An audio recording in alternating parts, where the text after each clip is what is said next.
Hey, what's up, guys? Chung here again. So this time, let's take a look at another LeetCode problem, number 484. Find permutation.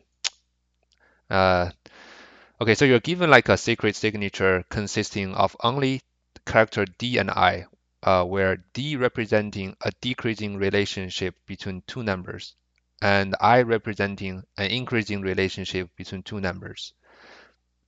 Okay, and the number range is like it's the length of the signature plus one. And our job is to find the lexicographically smallest permutation from 1 to n, and based on given the secret signature in the input. So what does this mean? It means that okay, let's see.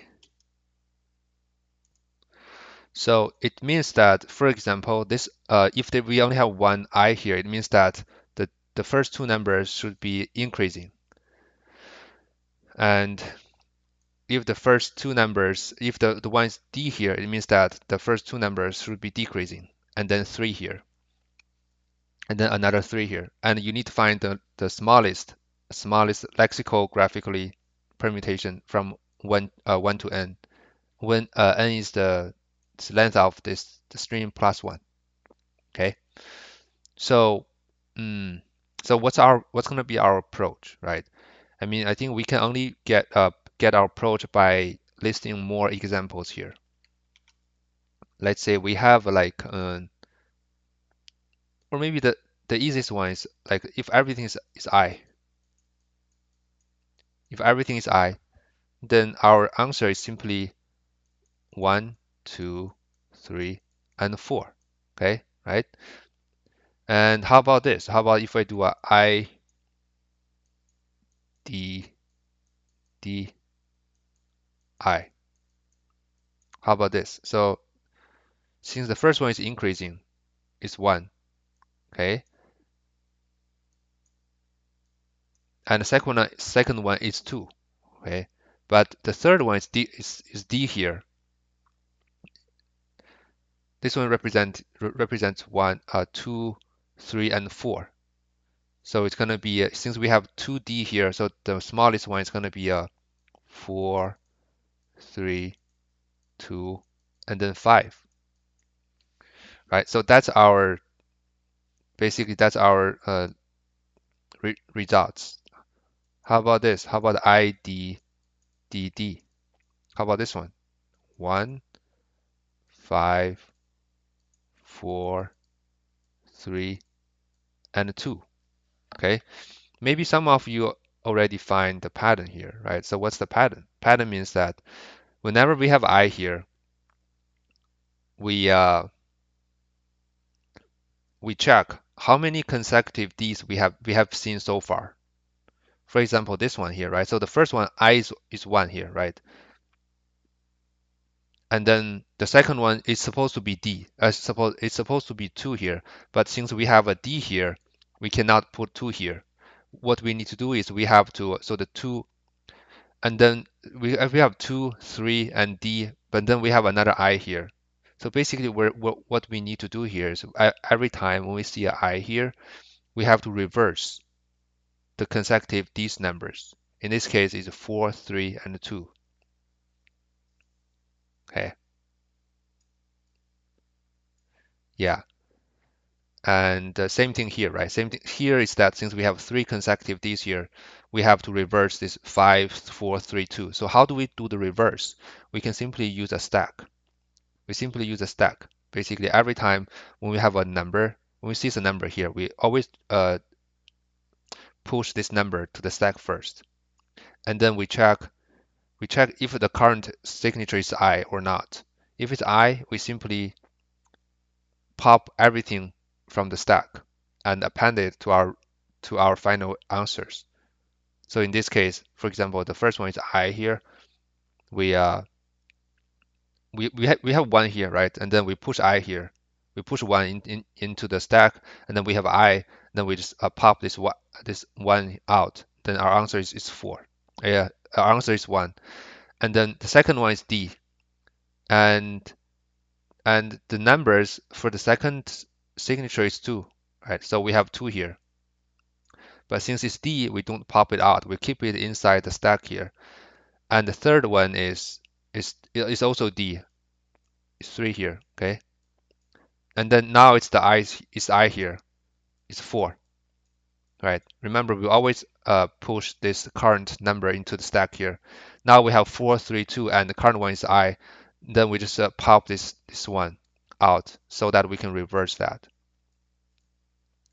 And in the end, since we have like we need one more numbers after looping through the signatures, we need to add the last one into this stack here, into the stack. In this case, it's 5. So we have 5 here. So the reason why is that it's, for example, this one, right?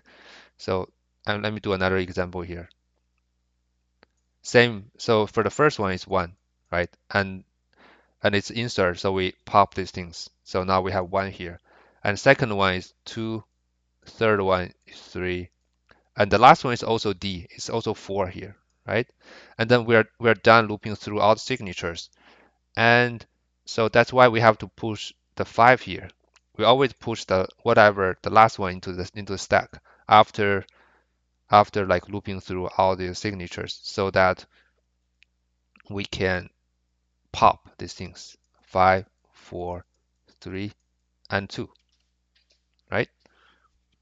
So by using like a stack, we can like very easily reverse the numbers we're trying to reverse.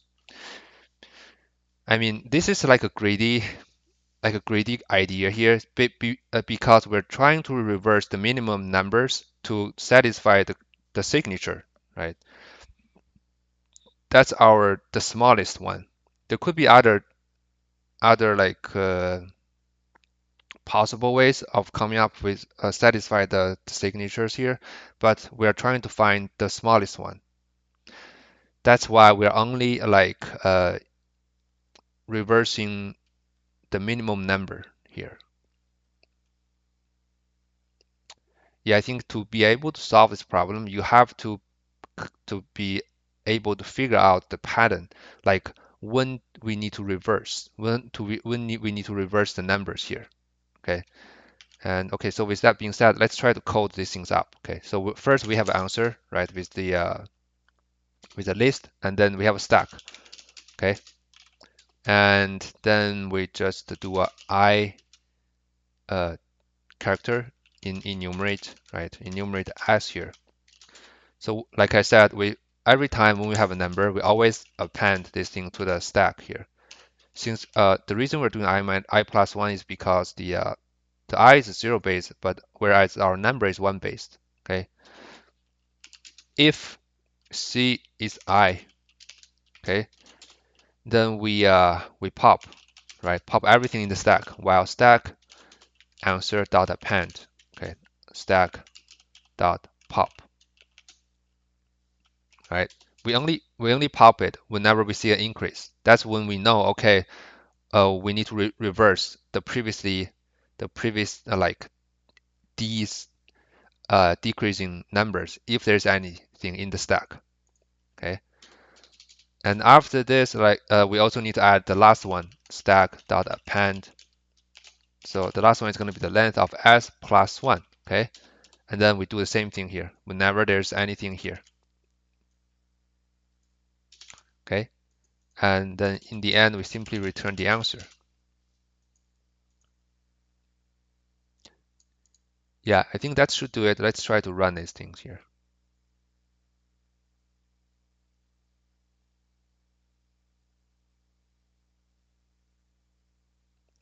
Cool.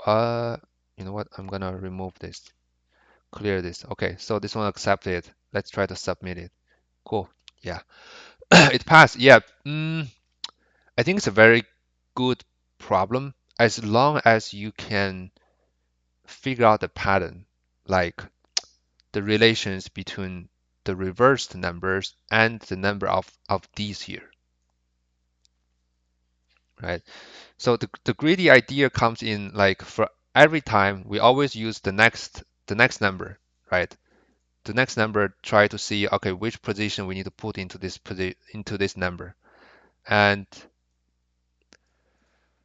Yeah, so mm, how about space and and time complexity? Mm,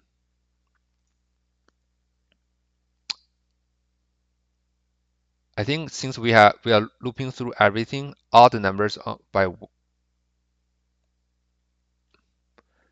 I believe it's n. So since we're only inserting these numbers once, and we're looping through this each number once, it's O of n. So the space time complexity is O of n.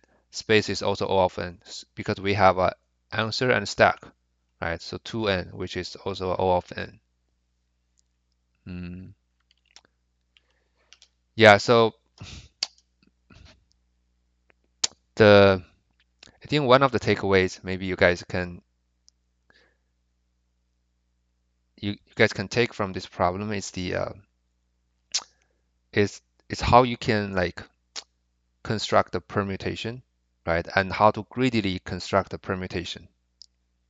So greedy it means that uh, whenever there's an I here, right? Whenever there's an I, we assume mm,